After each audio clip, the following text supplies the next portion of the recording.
Rome, 2025. In the shadows of St. Peter's Basilica, the sound of the bells echoes beneath the gilded ceiling. Millions of believers pray, unaware that, according to an ancient prophecy, the end of the church and perhaps of the world has already begun. More than 800 years ago, an Irish monk wrote a mysterious list. Each line described a pope from the 12th century to the last in history. And today, according to that prophecy, we are living under the reign of the last of them, his name, Petrus Romanus, the man who would lead the flock through the final destruction. But who was the man who left this terrifying prediction? Who was St. Malachy, the prophet of the popes? The story begins in 1094, in the cold of medieval Ireland.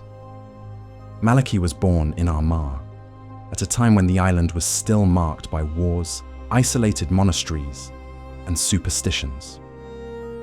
From a young age, people said there was something different about him, a calm gaze and a faith that unsettled skeptics.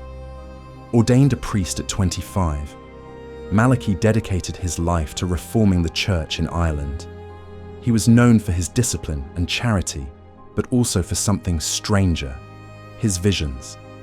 Once, they say, he predicted a friend's death with an accuracy of hours. On another occasion, he announced a plague that would come, and it did. People began to call him the saint who saw the future.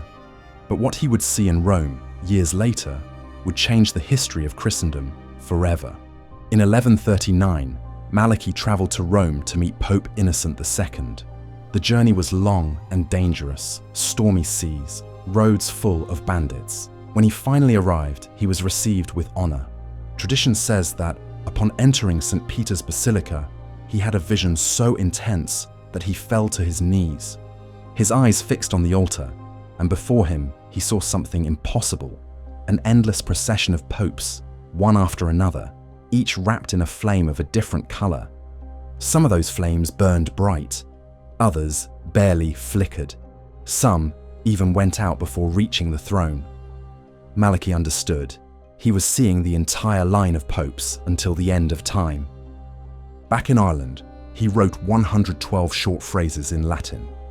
Each one corresponded to a pope, but none carried names, only symbols, metaphors, and enigmas.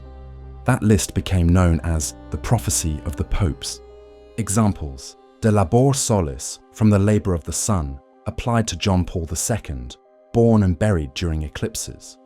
De gloria olivae, from the glory of the olive, attributed to Benedict XVI, linked to the Benedictine order, symbolized by an olive branch.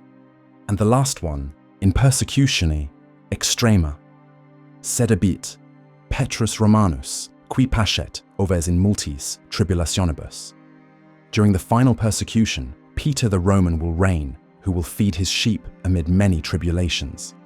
After him, the city of the 7 hills would be destroyed, and the judge would come to judge the people.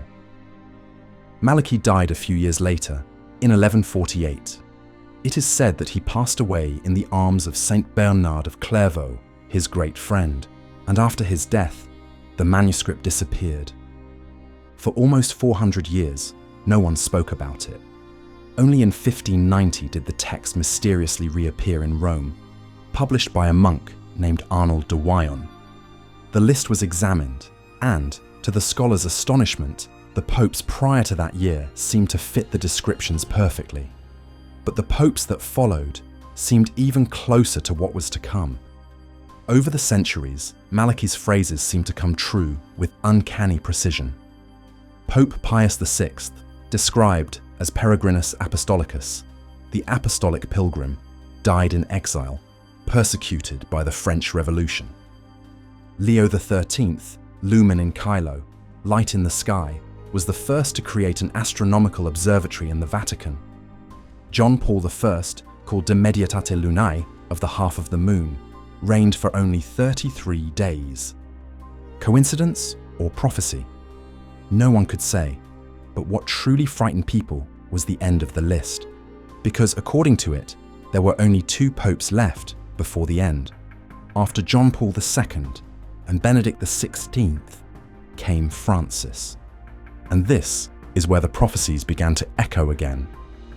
Francis, born in South America, took the name of St. Francis of Assisi, but he is also the son of Italian parents, a Roman by blood, and he chose the motto, Miserando atque elegendo. By mercy, he was chosen. Exactly the kind of phrase Malachy would have written. Some modern theologians link him directly to Petrus Romanus, the shepherd who would lead the church during the final tribulation. And the current landscape does nothing to dispel the fear. Sexual scandals, a crisis of faith, internal divisions, persecution of Christians in the Middle East, and a humanity ever more distant from God. For those who believe in Malachy, everything seems to converge, but there are those who say the prophecies were forged. Many historians believe that Arnold de Wyon created the text in 1590 to favour a candidate for the papacy. Others claim that the accuracy regarding the early popes is too good to be true, and that the rest is pure coincidence. Even so, the Vatican has never officially declared the list to be false, and the fact that it has never been condemned only feeds the mystery. In popular culture, the prophecy of the popes has been compared to Nostradamus' centuries, and both believers and skeptics agree. There is something unsettling about seeing 900 years of history line up so neatly with the phrases of an Irish monk. If the prophecy is right, Francis would be the last throne of Peter. After him would come chaos and judgment. But what if Malachy was not speaking of the end of the world, but of the end of the church as we know it? Some scholars interpret the fire of the judge not as literal destruction, but as purification, a time when Christianity would cease to be power and return to being pure, persecuted faith, as in the first centuries. Others, however, believe that the monks saw the true apocalypse: wars, famine, false prophets, and the collapse of civilization, all described in the same tone as the visions in the Book of Revelation. And if it is true, the clock has already started ticking. The Vatican has never officially commented on the authenticity of the prophecy, but there are records that John Paul II and Benedict XVI knew about it and took it seriously. An unconfirmed document says that Benedict XVI, upon resigning, is said to have told a cardinal, "The prophecy is complete. Time belongs to God now." Francis, for his part, avoids the subject but frequently speaks of the end of an era, the need for purification, and the judgment of history. Coincidence? Or does he know more than he lets on? No one knows for sure what St. Malachy really saw that morning in Rome, but his list, written more than 800 years ago, has crossed centuries, empires, and revolutions, and today it has come back to haunt the world. Francis, the Pope many believe to be the last shepherd, is no longer among us.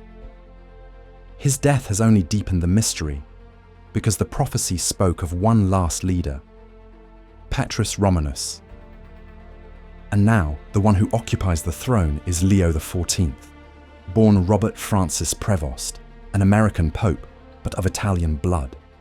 Romanus by origin, Romanus by lineage, Romanus by destiny? That is why, for millions of believers and scholars, the question has begun to echo again.